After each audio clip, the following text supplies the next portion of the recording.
Olá pessoal, tudo bem com vocês? Bem-vindos a mais uma aula de História. E hoje nós temos o quê? Nós temos revisão, pessoal. Nós vamos rever tudo que nós vimos na última aula, que é sobre os regimes totalitários. Bom, pessoal, na última aula nós falamos sobre os regimes totalitários, que são regimes que vão surgir lá na Europa após a Primeira Guerra Mundial em resposta de uma crise política e uma crise econômica. Então, o totalitarismo, que são fascismo, nazismo e stalinismo, principalmente nazismo e fascismo, certo? Surge após a Primeira Guerra Mundial e a assinatura do Tratado de Versalhes, que é aquele tratado, como eu falei para vocês, que vai humilhar a Alemanha, que obriga a Alemanha a pagar muito dinheiro, devolver as suas armas, devolver seus territórios conquistados. Então os alemães vão se sentir humilhados e vão querer uma revanche. Também vai ter a Revolução Russa de 1917, que é quando o socialismo é implantado na União Soviética. E por último nós vamos ter a crise de 1929, que é a crise do capitalismo, onde esses países que participaram da Primeira Guerra Mundial vão sentir demais. E aí esses regimes totalitários, eles vão surgir como uma solução para a crise política, econômica e social. Falei para vocês que nesses regimes totalitários vai ter o líder, que esse líder ele é o representante do Estado, então ele vai ser a pessoa que vai levar a nação de volta à glória, e onde as pessoas elas não devem questioná-lo. Então as pessoas elas vão adorar esse líder e vão seguir, porque essas pessoas elas têm a esperança de sair dessa realidade de crise, de fome e também desemprego, certo? E aí, relembrou? Espero que sim. Vamos para a tela. Bom, galera, nós vamos falar sobre o totalitarismo, fascismo, nazismo e stalinismo. Vamos lá. O chamado totalitarismo é um regime político marcado por um Estado forte que busca estender seu poder sobre todos os setores da sociedade. Sua denominação derivou-se de uma frase proferida pelo líder fascista Benito Mussolini: tudo no Estado, nada contra o Estado, nada fora do Estado. Ou seja, o regime totalitário é um regime antiliberal, onde a vontade do indivíduo não é respeitada. Então, qualquer pessoa que esteja contra o regime, que esteja contra o Estado, fora do Estado, essa pessoa ela tem que ser eliminada da sociedade, porque um regime totalitário não admite oposição ou questionamento pessoal. E aí, nós vamos ter os principais exemplos de regimes totalitários, que vai ser na Itália, o fascismo, nós vamos ter o nazismo na Alemanha, comandada pelo Adolf Hitler, e o stalinismo na União Soviética, que vai ser comandada pelo Stalin, pessoal. E aqui nós vamos ter as características desse totalitarismo. Nós vamos ter partido único, se é um partido que não tem oposição, então só pode ter um partido, certo? E esse partido vai ser o partido do líder. Nós vamos ter uma ideologia oficial, que é aquela ideologia de que eles são povos superiores e de que eles têm que fortalecer o Estado, e que a democracia é um regime extremamente frágil, fraco. Somente um Estado forte seria capaz de levar novamente este país que está afundado numa crise à glória novamente. Nós vamos ter o Estado policial, que vai ser a formação das milícias, onde a própria população vai perseguir, vai denunciar as pessoas que estão contra o regime, contra o totalitarismo. E uma ideologia oficial, certo? Vamos continuar. Bom, o fascismo defendia um Estado forte, nacionalista e autoritário. Para os fascistas, os interesses da nação deveriam estar acima dos interesses individuais. Tanto o fascismo quanto o nazismo valorizavam o culto ao líder. Mussolini e Hitler eram apresentados como líderes infalíveis, capazes de conduzir a nação ao progresso. A propaganda e a educação eram usadas para fortalecer a lealdade ao regime. Pessoal, não falei, mas o Mussolini, ele morre logo no fim da Segunda Guerra Mundial. E aqui, como ele vai ser um líder que não gosta de ser questionado, que não admite o questionamento, ele vai ser, pessoal, apedrejado. Então, a própria população vai matar o líder adorado do fascismo. Então, ele vai ficar 15 dias exposto numa praça, ele e a mulher dele, onde eles vão ser apedrejados, pessoal. O regime nazista combinava autoritarismo político com a ideologia baseada no racismo e no antissemitismo. Hitler defendia a ideia de superioridade da chamada raça ariana e culpava minorias, especialmente os judeus, pelos problemas da Alemanha. Já vamos falar aqui sobre a União Soviética. Então, após a Revolução Russa de 1917 e a formação da União Soviética, Joseph Stalin consolidou seu poder a partir da década de 1920. Stalin implementou planos econômicos conhecidos como planos quinquenais, que buscavam acelerar a industrialização da União Soviética. Então, o Stalin, o seu governo, ele vai perseguir opositores, líderes políticos e militares e até membros do Partido Comunista. Como eu falei para vocês, ele vai mandar matar, pessoal, um dos seus amigos que era do mesmo partido dele. Os campos de trabalho forçado, conhecido como gulags, tornaram-se instrumentos de controle e punição. Nesses locais, prisioneiros políticos e acusados de crimes contra o Estado eram obrigados a trabalhar em condições extremamente difíceis. Então, qualquer pessoa que fosse contra o governo de Stalin, essas pessoas eram presas e mandadas para um campo de concentração.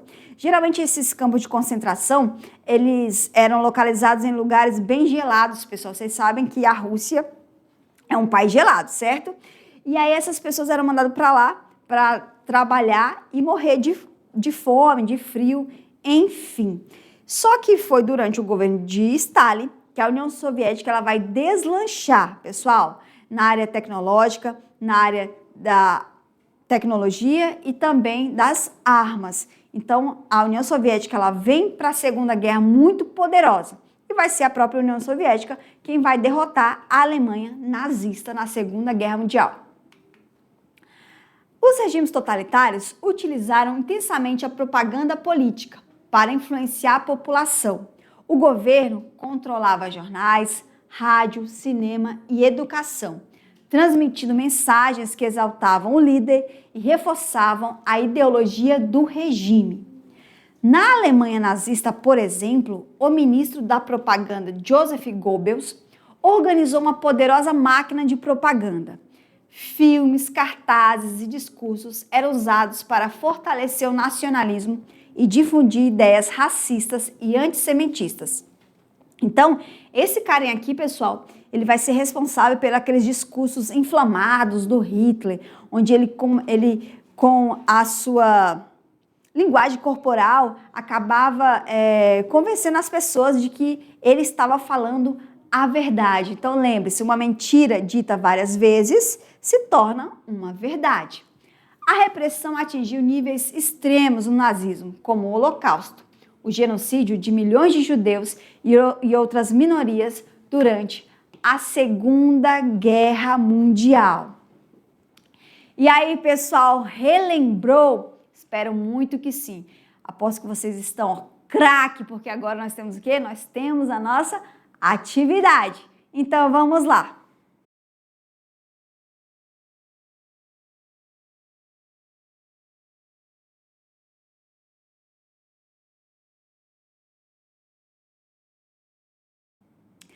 E aí, pessoal, aposto que vocês se deram muito bem Então vamos ver quantas questões vocês acertaram. Vamos lá, pessoal. Bom, questão 1. Após a Primeira Guerra Mundial, a Europa enfrentou uma grave crise econômica e política. Nesse contexto, regimes autoritários ganharam espaço em alguns países europeus. Esses regimes ficaram conhecidos como totalitarismo ou totalitários.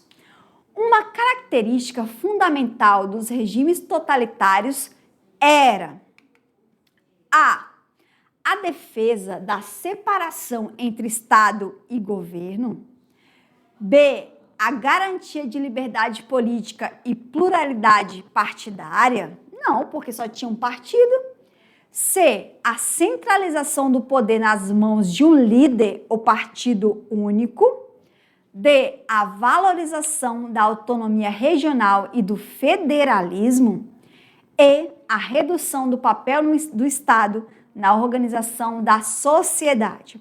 Bom, pessoal, essa daí você não tem nem dúvida, né? Eu não tenho também dúvida que você acertou. Obviamente, é a letra C, pessoal. A centralização do poder nas mãos de um líder ou de um partido único, certo? Então, vamos continuar. Questão 2. O fascismo italiano e o nazismo alemão surgiram em um contexto de crise econômica e instabilidade política na Europa entre as duas guerras mundiais. Esses regimes apresentavam algumas características em comum. Entre elas, destaca-se a defesa do liberalismo econômico e político, B, o fortalecimento das instituições democráticas, a gente já sabe que não é porque eles são antidemocráticos, C, a valorização da diversidade cultural e política, D, o nacionalismo extremo e o culto ao líder, E, a ampliação da participação popular nas decisões do Estado. Bom, pessoal, essa aí tá na cara que você acertou. É a letra D, o nacionalismo extremo e o culto ao líder. Lembra? O líder vai ser uma figura de extrema importância, então vai ser uma figura adorada pela população. Então é a letra D. Vamos continuar. Questão 3. Durante o governo de Joseph Stalin, na União Soviética, especialmente entre as décadas de 1930 e 1940, o regime promoveu um processo de forte controle político e social. Uma prática característica do stalinismo foi a implantação de eleições livres e competitivas, não mesmo? B, a repressão política por meio de perseguições, expurgos e campos de trabalho forçado. C, a descentralização do poder político entre diferentes partidos. D, a liberdade de imprensa e a autonomia das instituições. E, o incentivo à oposição política dentro do partido governante. Não, pessoal, ele perseguiu seus opositores. Então, obviamente, a letra B, a repressão política por meio de perseguições, expurgos e campos de trabalho forçado, pessoal.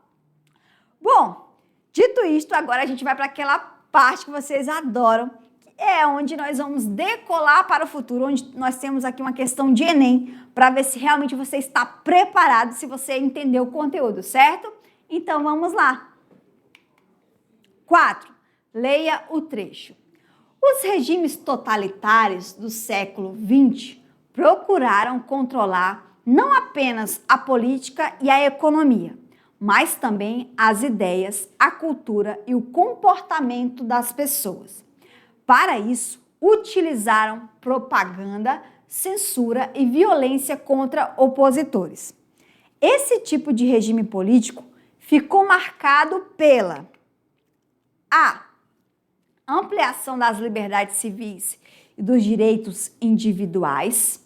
B, valorização da diversidade ideológica e do pluralismo político. C, neutralidade do Estado em relação às disputas sociais. D, concentração de poder, controle social e repressão das oposições.